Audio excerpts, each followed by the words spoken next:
Bincang Hindu. Bertemu lagi bersama saya Nima Deni Utami.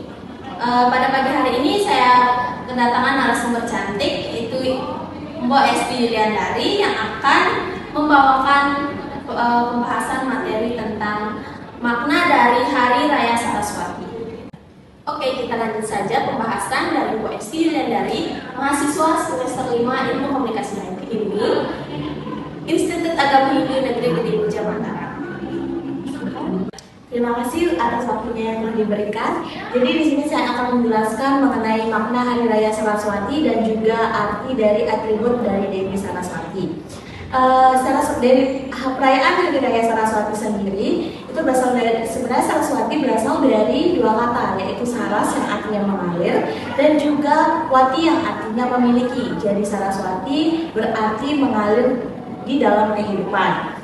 Di dalam perayaan Hari Raya Saraswati itu diperingati sebagai Hari Raya turunnya ilmu pengetahuan, di mana dirayakan setiap 200 hari sekali atau setara dengan 6 bulan, yaitu pada Saniscara Umanis Wikuwatu Gunung.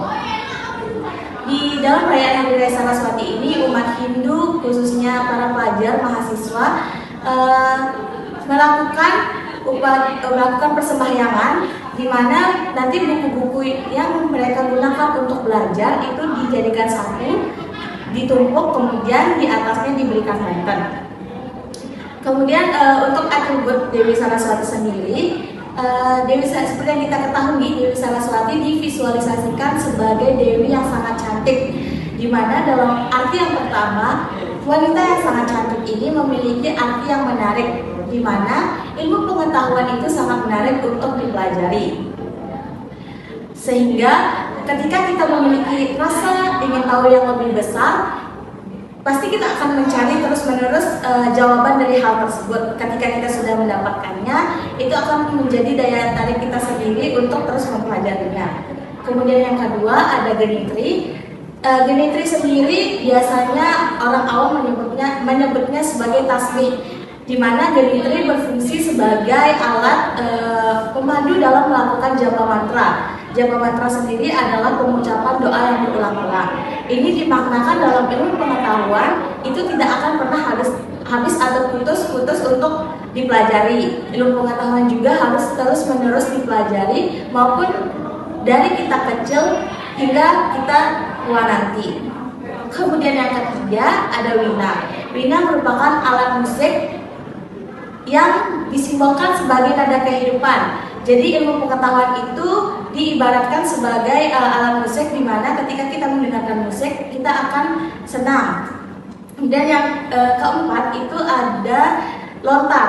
Lontar sendiri memiliki simbol yang berarti ilmu pengetahuan itu sangat suci, di mana di dalam mempelajari ilmu pengetahuan diharapkan para penggunanya dapat menggunakan ilmu pengetahuan tersebut dengan baik dan menyebarkannya ke generasi berikutnya.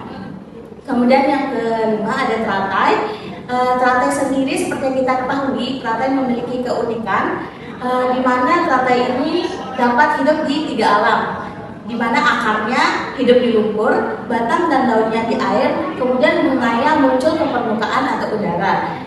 Teratai sendiri juga tidak bisa terbasahi oleh air dan juga terkena lumpurnya yang kotor. Ini kenapa ilmu pengetahuan itu disimbolkan sebagai teratai, karena ilmu pengetahuan tidak terikat oleh apapun dan bersifat suci.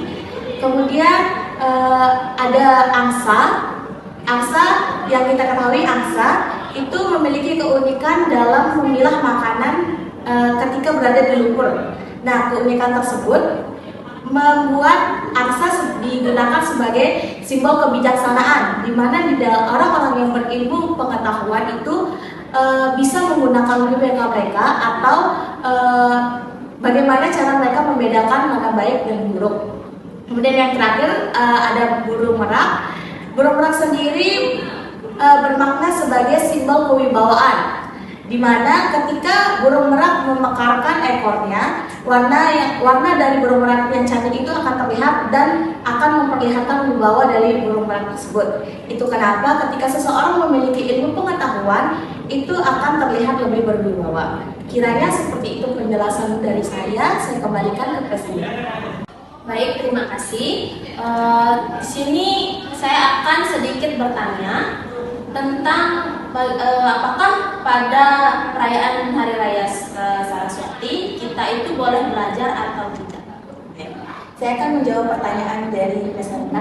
Sebenarnya perayaan Hari Raya Saraswati itu kita boleh belajar, tapi di dalam lontar Sundarigama itu memang tidak memperbolehkan kita belajar sampai tengah hari, yang artinya pada saat jam 6 sampai jam 12 siang itu kita melakukan tapa brata Saraswati, tidak boleh membaca buku ataupun menulis dengan sastra. Tetapi lewat dari itu kita bisa membaca buku. Tetapi untuk orang yang melakukan tapa brata Saraswati secara penuh itu mereka tidak diperbolehkan membaca maupun menulis sampai 24 jam. Jadi jawabannya tergantung dari tapa brata yang kita lakukan.